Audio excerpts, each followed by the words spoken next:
What's going on, everybody? We're back with another episode of Pickin Corners. I am one of your hosts, Tyler, Tiho, whatever you want to call me. I'm joined once again by my loyal co-host, Mikey Truth. Mike, how we feeling, bud? How was the What's weekend? good? Memorial Day weekend, long weekend, baby. It was good. It was good. We got after a little bit, watched some good lacrosse. How was yours? Pretty good. I definitely would say the same.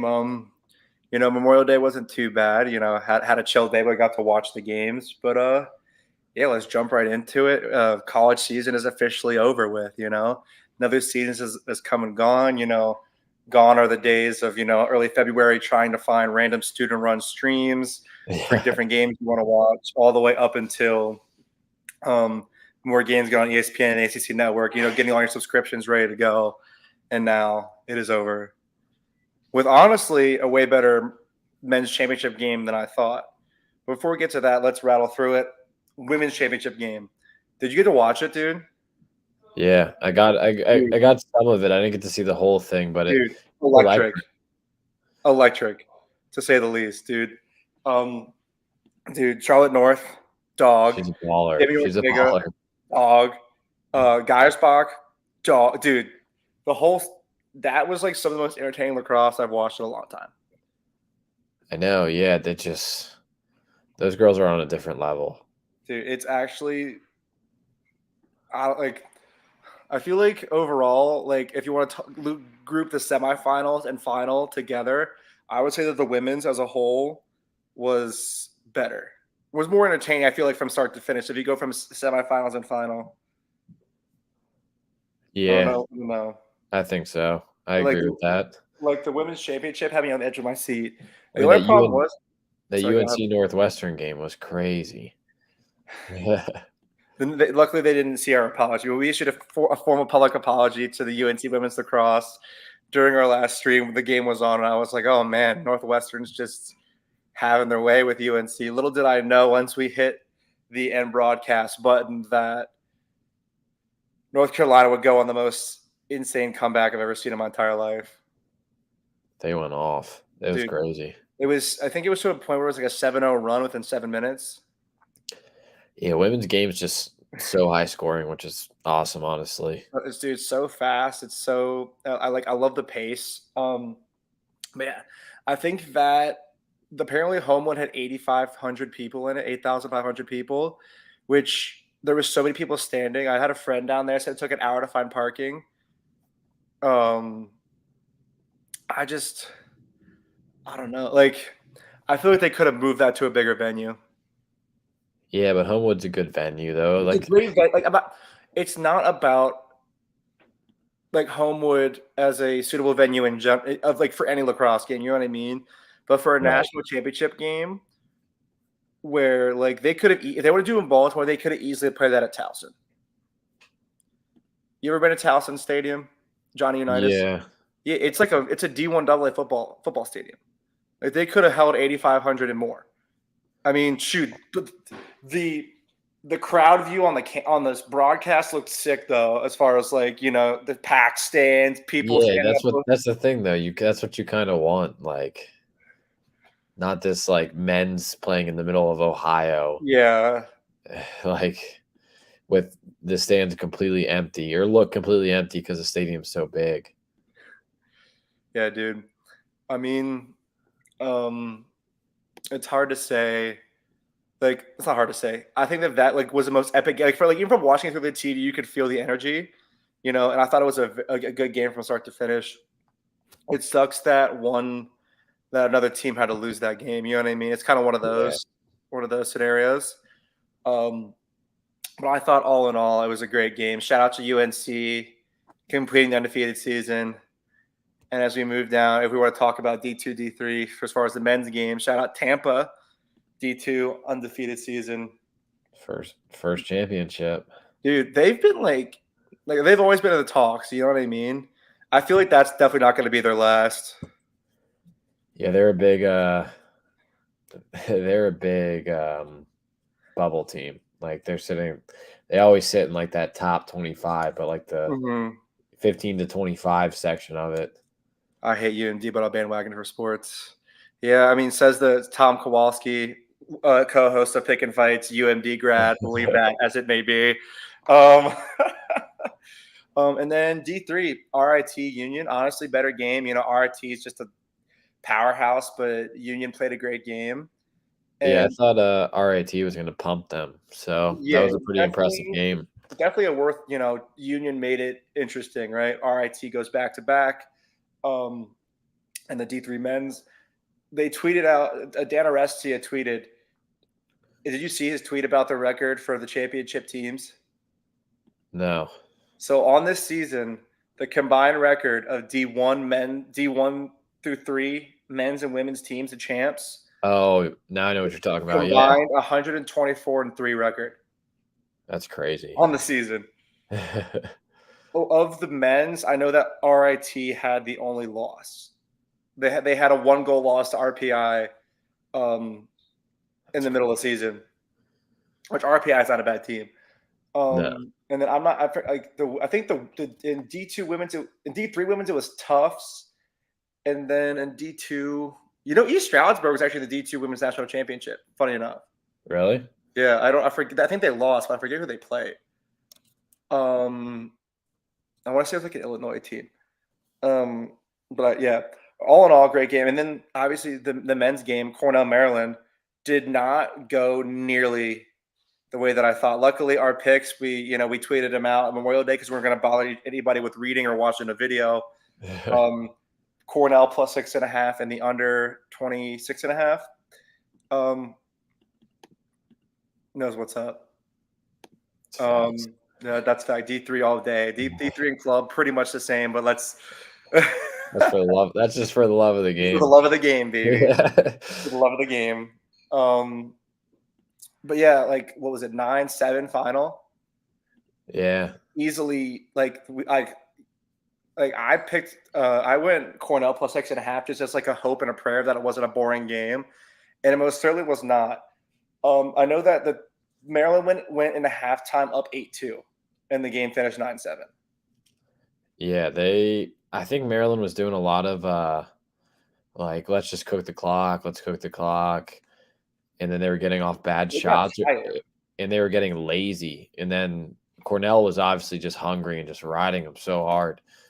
And then once you let off the gas like Maryland did to just cook some clock, it's hard to get back on that gas. Well, typically, but here's the thing: they've gotten away with only going in bursts. That initial where they scored 4 in a row. Yeah, that sometimes will take other teams out of the game completely, to where it just defeats their confidence. Oh well, Maryland's so much better than us. It is what it is. Maryland can usually build off those runs to where they can just keep them out of, keep the other team away. I think Cornell was, you could just tell how hard they were hustling. And it's so dumb, but hustle doesn't always show on camera. But I feel like in this game, it most certainly did for the Cornell side. Honestly, for both teams in the start of that game, but Cornell showed it the whole way through. I thought that, Anthony DeMeo, 4 goals, and I don't know how many assists. He had a hat trick in the first quarter. 25-year-old old man. You want to talk about for the love of the game, man. He's old as us. He's older than me. Jeez. I thought that it was a great game. I guess that Maryland has been pulling their starters, their starters haven't had to play a full game pretty much. They've been able to be more chill towards down the stretch in a lot of games because they've ran away with it. But that was one of the few games where you saw that they really had to play hard the whole time.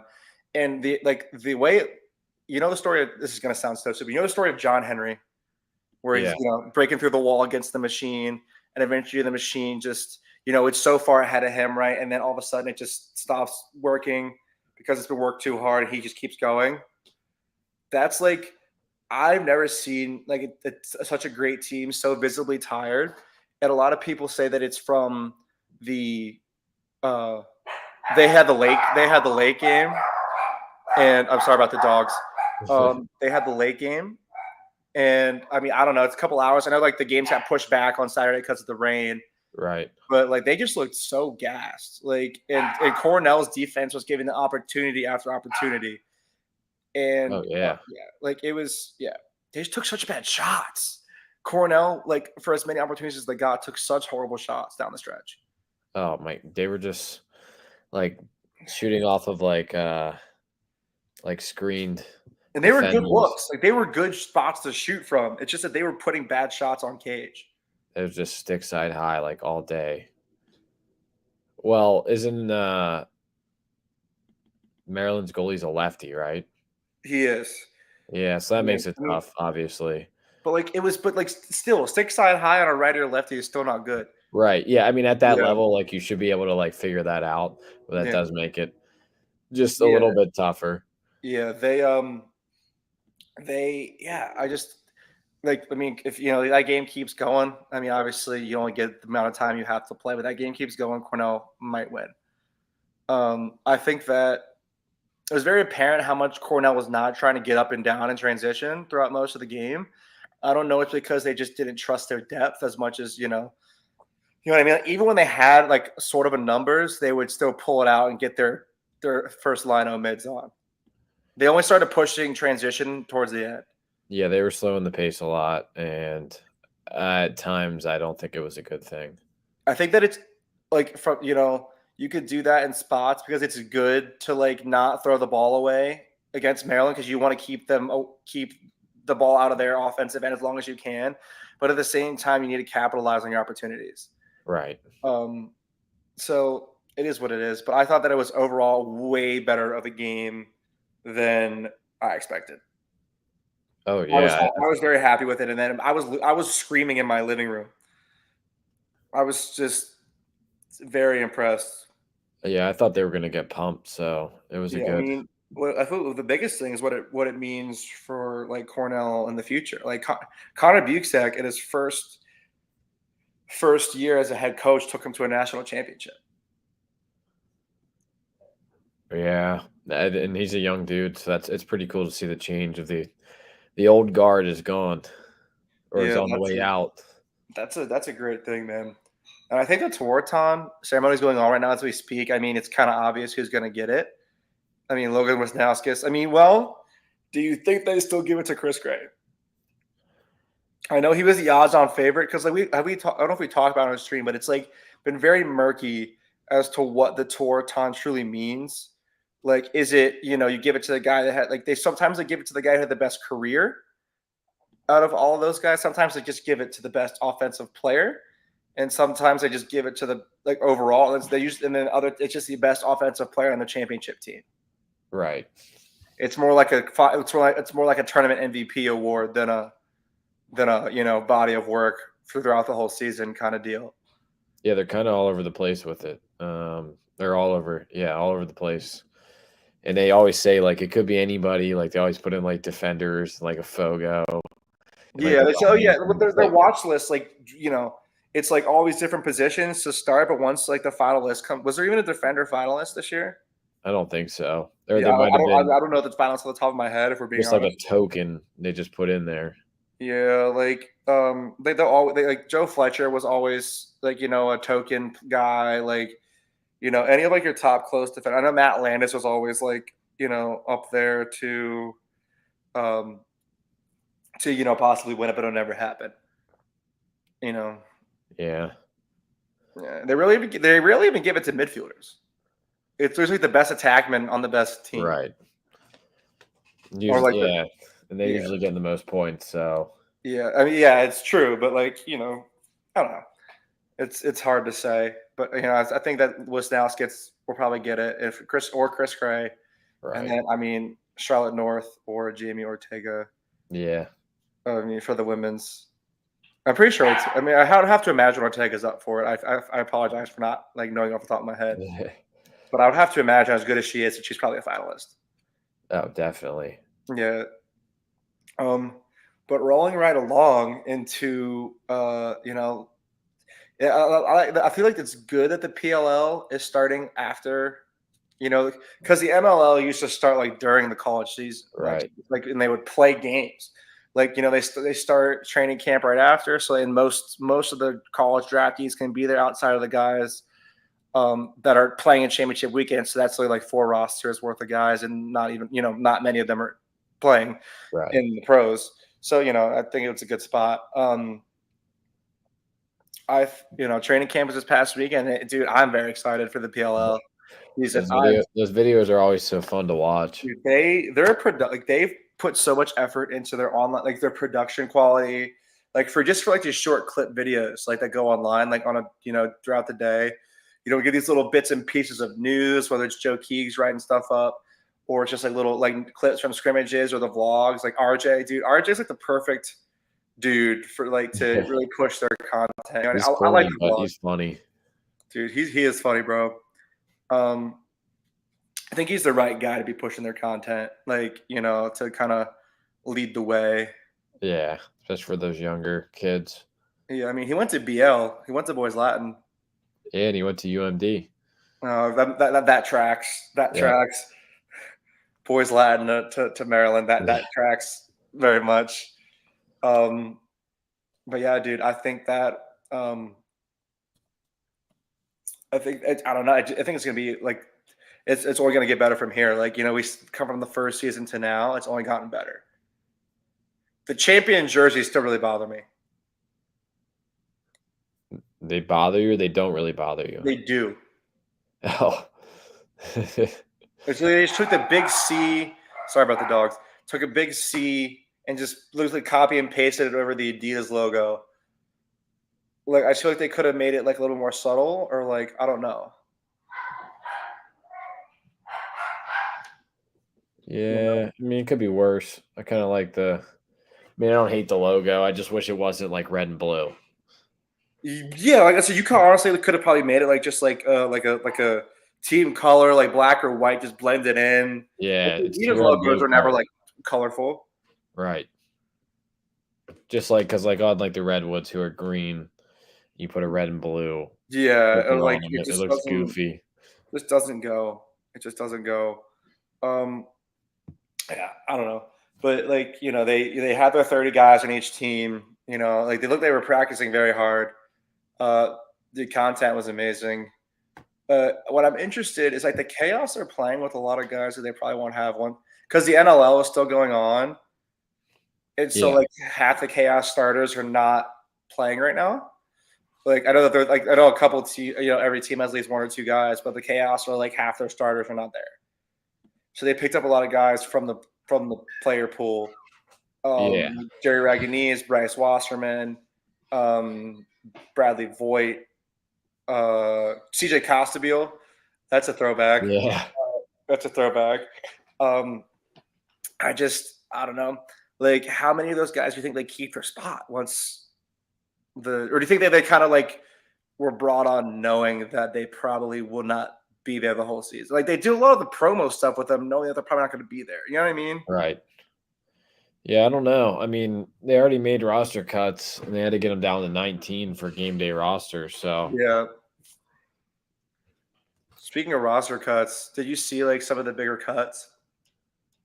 I know Randy Stotts got cut from the Chrome. I think that's because they like don't know if he's going to play. He's like half hurt, or he was hurt last year. Big one I saw was Pat Harbison. Oh, short stick, one of the really gritty short stick D mid. He went to UVA.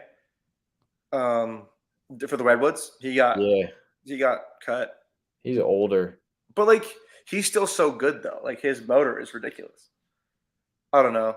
I think that like with as small as the league is, like your cuts are going to be like some of the toughest decisions you have to make. Like I feel like there's no easy cuts. Like I would say for the majority, there's no easy cuts in the league. Oh yeah, I'm looking at the transactions list right now. Yeah, I mean, until they have more teams, there's always going to be cuts that make you scratch your head, but that's just such a high level. Yeah, it's like I know the coaches hate having to cut such valuable player. You know what I mean? Right. Like I know for a fact that I would not want to be in the position to have to pick between all those players. You know, Oh yeah, for sure. like that's probably most stressful. And like also, like the coaches are the GMs. And they're also negotiating contracts, which is also very interesting. Yeah, that's new, and that's hopefully as they get more money in the league, those contract negotiations will be more complex and more public. Um, I don't know. It should be, yeah, it's gonna be public. I think that it's interesting watching Rabel kind of walk around knowing you could tell it's biting him that he's not playing anymore. Yeah, he's definitely itching. But like at the same time, if someone on his plate, he had to like do something to just help Yeah. himself. You know what I mean? But you can only do so many things at once. Yeah, he's better off not playing just for the sake of the league. Yeah, just so he could be more focused. Not that he wasn't before. Just like you're stretching yourself in too many directions. Yeah, and it's like some tension being like the owner that's also like playing. Yeah, Paul's Lacrosse League. Yeah, just never gonna like go over well with people. Yeah, I don't know. I speak, Cannons, dude. The Atlas are gonna win the ship, bro. Like, I mean, they're my favorite team, so like, let me not like say that, but like, their offense is so dynamic. So are the Archers. Like both those teams are jumping out right now. Obviously, like training camp is so hard to tell. Um, like you want to speculate about like what's doing what, but like training camp, like yes, they're scrimmaging pretty hard, but like they don't want to get hurt at the same time. But I think Yeah, I the mean, I think offense looks really good. I think that Archer's beating Whips straight up like by 4 goals was pretty interesting, or 3 goals. I'm still taking the Whips.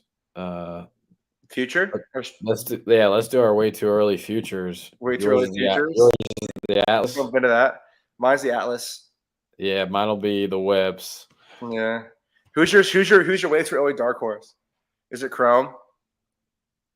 Yeah, I think there's like they could be sneaky good, or the dogs. The Water Dogs. Dude, well, before like DraftKings had their odds, BetMGM had the Dogs as their favorite, and the Chaos as like the lowest, like highest odds, like plus 1,000. Ooh, you know who could be nice? The Cannons. That There's a possibility. They just they're plus like 1,000.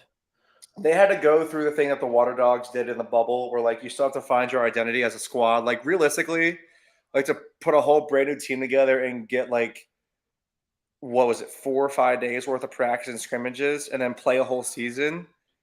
Yeah, You can only do so much. Like I'm sure that they were doing like pre-Zoom and like they were doing meetings and keeping yeah. together, but that's just a lot to deal with. Oh, for sure. You know, Well, let's look at the lines from or for this week. It feels very like high school lacrosse where like the beginning of the season is like kind of some ugly ball, and then by the end of it, it's just such a high level. yeah, dude. Um, yeah, I got some good, dude. But one of the greatest things, like I love with the PLL and the draft, is they have props. I hope Yeah, they start bringing out more, but like it's most certainly a start. I love to take Um, the scoring overs just all the time. but that dude, they're not as profitable as you think. I Like don't yes, know. but no. You'd be surprised. You must be picking the wrong ones. Yeah, well, that's hey. I mean, I was great with unders for college, man. I was all over the unders, Oh yeah, those were such a trap, dude. I fell into the overs so many times. dude. Like you have to realize, like also what you have to realize is that PLL games are 48 minutes, not 60. Yeah, good They were point. talking about in the Battle Lacrosse one that like PLL games are shorter than college, and college doesn't even get to 23, 24 sometimes. Well, with that being said, what are you taking in the Redwoods Atlas? So I got a couple things. So I think I'm going to take the Atlas straight up money line because their odds is minus 135, which is the exact same thing as Redwoods plus 1.5. I think that the teams do match up very well. I think that like it's going to be a great matchup. Um, like the close D versus the Atlas attack. I think that's going to need a lot of midfield scoring to really bring it, to really compete as far as like the Atlas. But like, dude, the Atlas have so much offensive firepower, whether through the attack and running out of the midfield, that I feel like they're going to match up pretty well. I know they say the Redwoods are like the best communicating defense, the most squared away defense, and absolutely they are. Some of the best cover guys in the league, best slide and recover, this, that, and the other thing, other than the whips. But I like the Atlas minus in the money line, and I like the under 24.5. Yeah, I can see that. Last season they won the game. The last season's matchup was 12-9 Atlas. I feel like the Atlas offense runs, or this year will run primarily through the attack. I mean, you just got to stick around and find out, man. So does, if we're being honest, UFC makes it. Tom helps you understand UFC, so let us help you out, brother Tom. We got you, Tom. Yeah, I think Atlas this year with Jeff Teat and Chris Gray, their offense will run primarily through attack. Yeah, but which is going to be a sick attack line. Don't get me wrong, but it's also Redwoods with the best defense. Yeah, so it could be interesting, and I definitely agree on the under. I'm probably going to stay away just from. I think it's a rat line. It is, but I would go with the Atlas. I would go with the Atlas, just assuming that. I think they'll piece it together. I think they'll shred the defense a little bit, and I think their midfielders will stop the Redwoods' heavy midfield. Well, yeah, the Atlas got a great rope unit. Like their short stick D mids are no joke. They're young, Dearth, Danny Logan, and sort of third. Peter Dearth, Danny Logan, and Jake Richard. Yeah, dude, that's a really solid defensive midfield. Here's how I'm seeing it. I could see Jeff T one-on-one with Uppel or Landis, right? Draws the slide down, and that's just a skip pass to Jake Caraway for a wing step down, to Dox Akin, to Brian Costabile for 2. That's how I see it. They're gonna have to, all 6 guys are gonna have to work together. Obviously, that's basics of lacrosse, but all 6 guys are gonna have to produce offensively to combat the Redwoods' super solid defense. I don't know. I just see a lot of offensive production going to have to come out of the Atlas midfield if they're going to want to win. Yeah, and looking at the Redwoods, these are 2 very similar teams with Garnsey and Kavanaugh at attack. Jules, yeah, and then you got Jules, Miles. Montgomery looks good. Yeah, this. Is Nakai not on the roster? No, he is. The Redwoods. He is. He's there. Oh, they just don't have him on the roster on the website right now. Oh no, you can't look at that. They haven't updated the website. They haven't taken the retired guys off of there yet.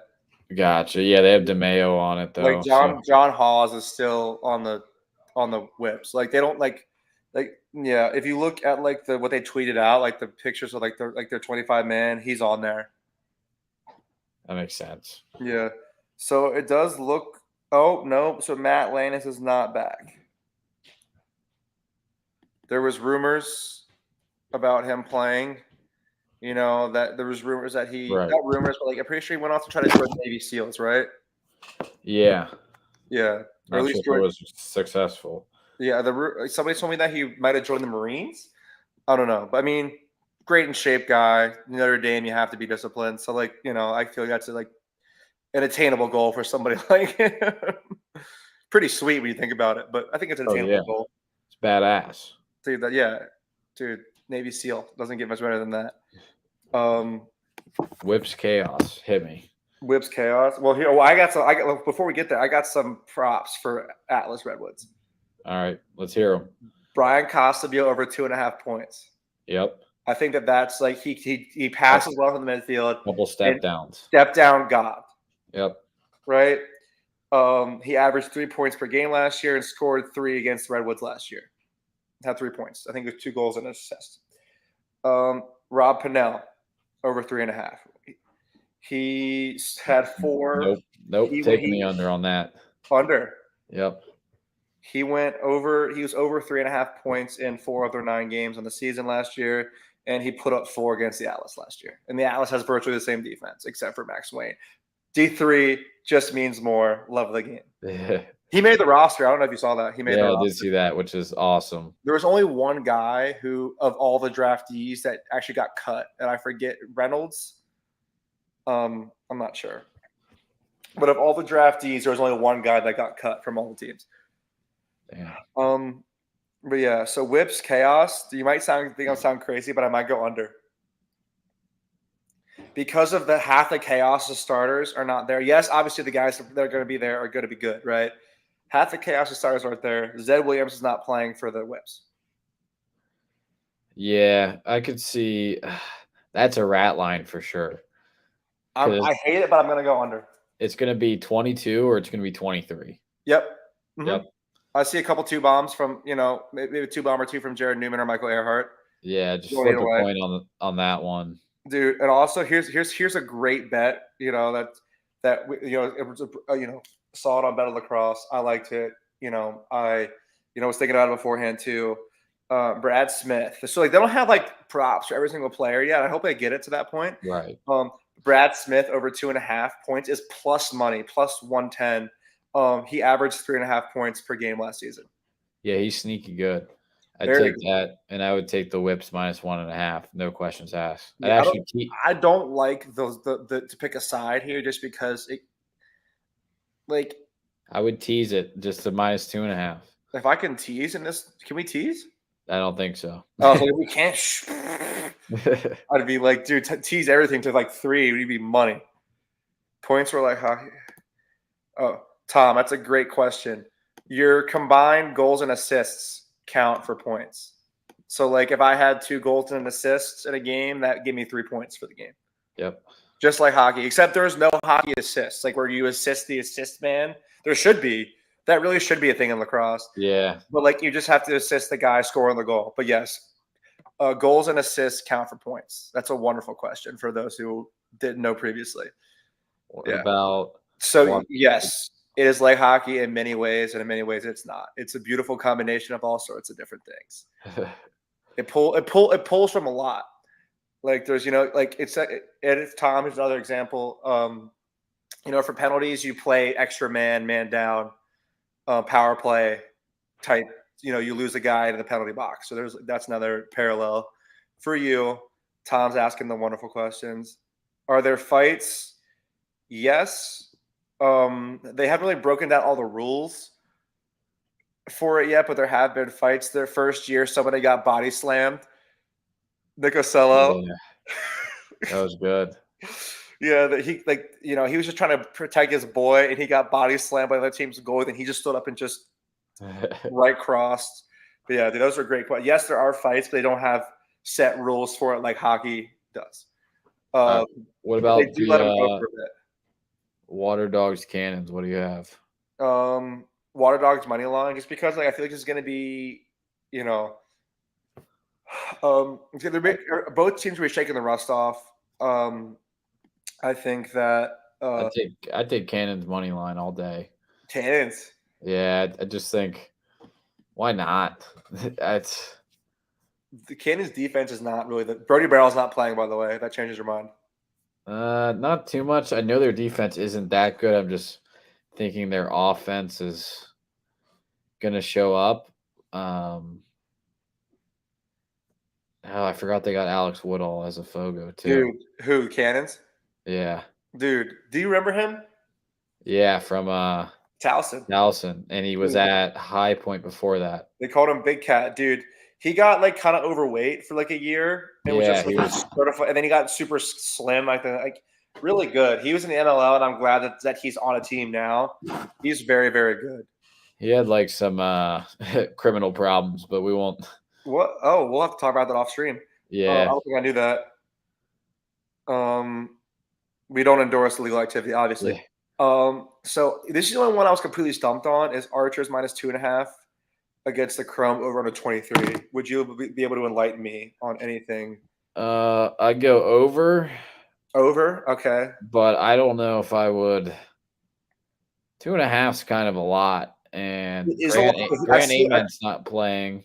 That's true, but I see it going one of two ways. Either Archers shit kick the Chrome, True. or Chrome might straight up beat the Archers. Chrome beat them last year. Yeah, I could see it. They're sneaky good. Like, they got some good guys. Like their attacks, dude. Dylan Malloy is playing. Oh, He's that's there. hype. Yeah, dude. Chrome. I just want to. I want to pull up the. I know you got to get out of here. You got to catch a flight. Yeah. Well, I think Chrome. What's his face? The Milkman, Connor Farrell, is a better Fogo than the Archers Fogo. And the Archers have. It's not Stephen. It's not Stephen Kelly anymore. No, it's Justin Ignacio. He's not bad though. He's not bad. Solid. I mean, all the Fogos in the league are sick. But like you're talking like relatively speaking. Right. Yeah, like obviously they're the best in the world. Yeah, like they're smoking anybody else all day and tomorrow. Yeah. Attacks, dude. Colin Heacock was looking fucking jacked. Yeah, he was training to be like an NFL tight end for a little bit. Was he? Did you see the pictures? His arms are he's massive, huge. He's like 6'4" to begin with. But he was looking extra beefy, dude. His arms were looking stacked. He's a big dog. Even when he was that dude, he's like when I picture like the perfect like lax fit like in games. I picture him 2016 Maryland. Like you got like the tilt with like the hair out the back. Like he's a boys Latin guy. He just had it all. Dude, Tarafanko back in short stick, dude. McElroy and Scanoni are actually two good goalies for the Chrome. Giles Harris, Jesse Bernhardt. Dude, midfield, another D3 to D1 guy. Little Kevin Rogers, Lynchburg to High Point. Love that. Love that. Did you also see, unfortunately, that Drake Porter got cut from the Cannons? Oh, did he? Yeah, he didn't make it. I guess he'll be out at Messiah here sooner rather than later. Weird. Maybe we should get him on Team One Love. Yeah, I'm sure he'd want to ball with the boys. You'd have a great time ball with the boys. Honestly, though, dude, Archer's defense, Graham Hossack is a certified killer. He's a stud. And he's like, he literally looks like Bane. Legitimate. Like, if you put a mask on, like, you wouldn't know the difference. That's what I expect to see in Summer League. Oh, what, me? Yeah. Yeah, I could provide. Maybe I'll shave my head. Let's get right into it. Let's just run back those picks real quick. So I get Mr. Mike has got to catch a flight. Where are we going, by the way? I forgot to ask. We're going to Nashville. Oh, a little party action or a little business action? A little bit of both. Vegas. Nashville, dude. Great time. You bringing the lady? No, she is on. She's doing something else. Oh, that's something else. Okay. So Atlas Redwoods. I'll take Atlas straight up money line. I like the under 24.5. I like Brian Costabile over 2.5 points. Rob Pennell over 3.5. Other than Rob Pennell, I'm with you. Fair enough. Whips. I like just straight under. I don't have a side there. And Brad Smith over 2.5. I like that. Yeah. Water Dogs. I like the Cannons. I like the Water Dogs money line. I forgot to say these. I took 2 props. Mikey Schlosser over 1.5 points, dude. Yep. Plus money. Yep. Easy. Yep. A goal and an assist. That's all it takes. Very easy. And then Lyle over 3.5 because he's Lyle. Yeah, and I'm taking the Cannons money line. I don't know, dude. I think that the Cannons are going to be one of the teams that start flat and get better because they're still such a new team. We'll discuss when it happens. Sunday. Yeah, I'll be texting you. I know you'll be in Nashville, so I'll be texting you how right I am. I'll have it on the tube. Don't worry. And then Archers 2.5, Chrome over. I like the over. That's the only over I really like. Definitely can feel. I like the over. I don't feel like either of their defenses are all that good. Archer's defense is decent, but yeah, the Chrome defense is nothing special. Well, I shouldn't say that. Like, they just don't stick out to me. Other than Jesse Bernhardt, living legend. Yeah, I think they'll be running gunning, so I like that. Yeah, man. Yeah, man. So I'll let you get out of here. Head on out to Nashville. Where are you flying? Are you flying out of Harrisburg? BWI. Ooh, what time's the flight leave, bro? Well, I gotta be up at 4 a.m. tomorrow. Oh, you're going to sleep. Okay, I thought you were like catching up tonight. No, That's that would be fun. miserable. I would pull an all nighter unless you got to be the one to drive. I'm driving. It's just Oh, me. oh, dude, that's like I just pull an all nighter, then you get to whatever. But that's I what would if it was like a longer flight, but it's an hour and a half. Like when I land, I have a full day ahead of me. True.